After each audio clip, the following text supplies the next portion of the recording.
kabaruuji e ɗemngal Pulaar e radio Jawol Sare. joni meftande men e kabaruuji jadden hen koye Amadou Touré. bandiraɓe sehlaɓe heɗotoɓe radio Jawol Sare jaam hira mon hande ko ñalawma aset hawri ko nogas e jeetati lewru février hitande ujunnaji ɗiɗi e nogas e jeegom habaruji moɗon ɗemgal Pulaar.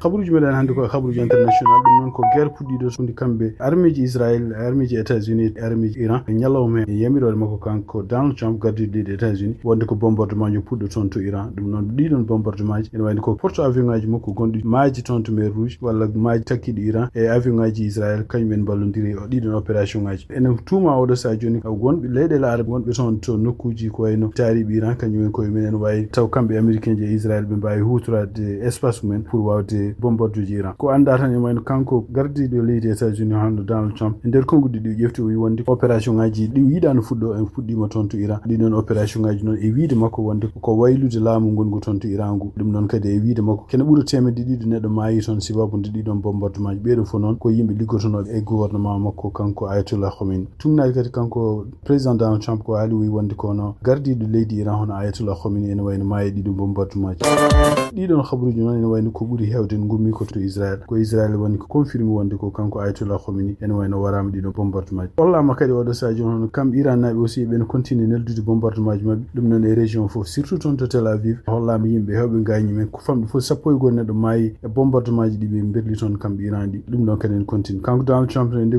konngudi o haali o wi wonde ko bombardement ji contre Iran ma continue ndeɗo yontere fof haaɓe ƴeewa holto ɗum fayi ɗum noon ko hunde nde ganduɗa henno ɗo e États-Unis kamɓe sarɗiyankoɓe ko ɓuuri hewde démocrate e républicain ji puɗɗima felde ɗum ɗon mbi wonde ɗum ɗo ko toñangue tumnadi kadi ha andi ko e yimɓe tato ɓe ganduɗa taw ko républicain ji sarɗiyankoɓe hono kanko Massi kanko Paul e kanko kadi Anderson e kanko Davidson ɓeɗo ko républicain ji sarɗiyankoɓe ene wayno ɓe janta démocrate ɓe mbi wonde ɗum ɗo ko violation mawɗo surtout yenno kanko Donald Trump o ala droit bombardude hay leydi gontiri walla yande leydi gontiri so tawi o ala autorisation gummiɗo toon to congrès ɗum ɗo kadi ko hunde nde ganduɗa henno wona hunde nde constitution mo États-Unis yamiri ko wawi wonde fof kamɓe congrès ɓe gonno oɗo dumuno fof walla surtout ɗiɗo balɗe ɗiɗi ɓenni ko ƴewde hol proposition ngaji ɓe mbawata rentude vote démocrate en fof ko jaaɓi républicain ji wonen yantuɓe mabɓe pour wiide wonde ko kanko Donald Trump won kuulal ponngal waɗede pour o andine wonde ko kanko ala droit déclare de guerre walla o ala droit kadi ni wadde ko gueɗe ɗi ganduɗa part de commerce ko congrès jogui oɗon droit ko wawi wonde fof ene wayno ko hay sindo républicain ji kewɗi e oɗo saji ene supportima kanko Donald Trump intervention mo waɗi toon to Iran ene wayno ko oɗo saji joni ene holle wonde parti républicain sibabu nde won sarɗiyankoɓe fuɗɗiɓe yaltude clairement ene mbiya wonde ko kanko Donald Trump ko waɗi ko wona lawol e donc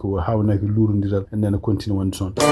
en ɗamina noon hono sarɗiyankoɓe jeetoto ko républicain e démocrate en yimɓe ɓe ganduɗa dogoɓe surtout ko fate en kaldigal no waɗir no dañirte toon to congrès ene wayno ɓe tintinama ɗeɗo caɗele kono noon ɓe mbaɗani taw réaction ɗamina tan kadi hawnaki balɗe garoji ɗe ma réaction ngaji ɓeydo hewde tumnade hande réaction ngaji toon to Israël e surtout henno kamɓe jeeɓe laamu Israël eɓen continue holdude weltare mabɓe hen wiide mabɓe wonde ko Israël wawa continue wonde e hisde toon so tawi kamɓe Iran eɓe continue wodde e surtout eɓe continue jogade kaɓirɗe ko wayno kaɓirɗe nucléaire ko wawi wonde fof ene wayde ko ɗum ɗo henne hono mennoɗo wonde premier ministre mo Israël kanko hoore makko yalti télé mo haala kaɗon haala yimɓe heɓe noon en teskiri wonde ko ɗeɗo balɗe fof hono kanko Donald Trump chef d'état major makko kañum hoore mum dakkodirano e wonde yoɓe jani Iran oɗo saji joni saabu e wiide muɗum ko Iran yande muɗum hawnaki won ko woni toon ɓe ganda en wawi fusde yanoya e banqueji goɗɗi donc ɗum ɗon oɗo saji joni ko ɗum woni ko ƴeewete andaka taw holno ɗum jogori wade ko noon réaction ngaji ko fate Moyen-Orient to leyɗele arabe ɗum noon ko tugui tan Bahrain haytan ma to Qatar e haytan ma Arabie Saoudite goto mabɓe fof ene wayno ko nene reeni weeyo muɗum oɗo saha pour ƴewde holko jogori kewde caggal nde ɗum ɗo deeƴi eɓene continue kadi ñagade kamɓe États-Unis e Israël yoɓe ndeeƴ e kadi yoɓe dartin koɓe mbaɗata ko kono noon e wayno ko oɗo saha joni ala jaabol gumolngol toon to Israël e toon to Amérique eɓene continue berlodirde bombuji ɗum noon ko ɗum woni réaction ngaji international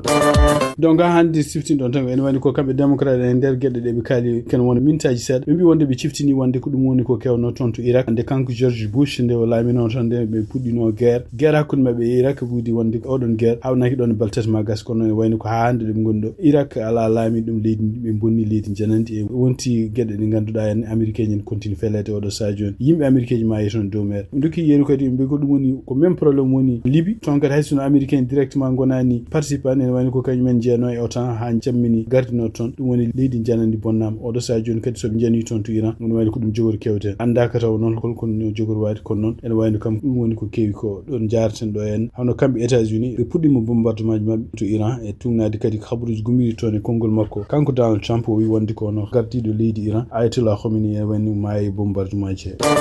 cekkitirɗo habaruji men ko siftintan toon ndeɗo haare hede mum fuɗɗade wayno ko kamɓe États-Unis kamɓe Iran délégation ngaji mabɓe gonno ko toon to Genève kono kaldanno kono ne wayno ko balɗe tati ɓennuɗe yiyama wonde ko kanko Benjamin Netanyahu mo hebbini koyɗe toon to Maison Blanche kanko makko wadde feere foof beele haaluji ɗi hakkude Iran e États-Unis ne mbasa wonde par ce que yiiɗi ko wawi wonde foof kamɓe États-Unis ɓe jana e Iran kono noon ne wayno ko yiya kadi ko kanko Donald Trump caggal no suwa ko ɗiɗon haaluji o nani o fuɗɗima wiide wonde o weltaki oɗo saha joni gueɗɗe no jarata wonde hakkude délégation ngaji mabɓe kamɓe Iran e kamɓe États-Unis kanko Donald Trump o wi wonde ko Iran il faut kala ko woni armement nucléaire mo jogui wasa jogade ɗum natta fewnu ɗum Iran kañum hoore mum wi meeɗan jogade armement nucléaire kala programme nucléaire mo jogui ko programme fate en pour énergie Israël wi wonde ko Iran haalani gonga Iran ene jogui armement ji nucléaire walla ne jogui ene paari wonde fewnude armement nucléaire ko yacci ko wawi wonde foof haara nden en continue kamɓe Iran e continue bombardude kamɓe ene nokkuji ɗi ɓe ganduɗa ɓe toɓɓi ɗum taw ko jeeyi États-Unis walla jeeyi mo Israël nane continue bombardude à partir de avion ngaji goɗɗi beyoji kamɓe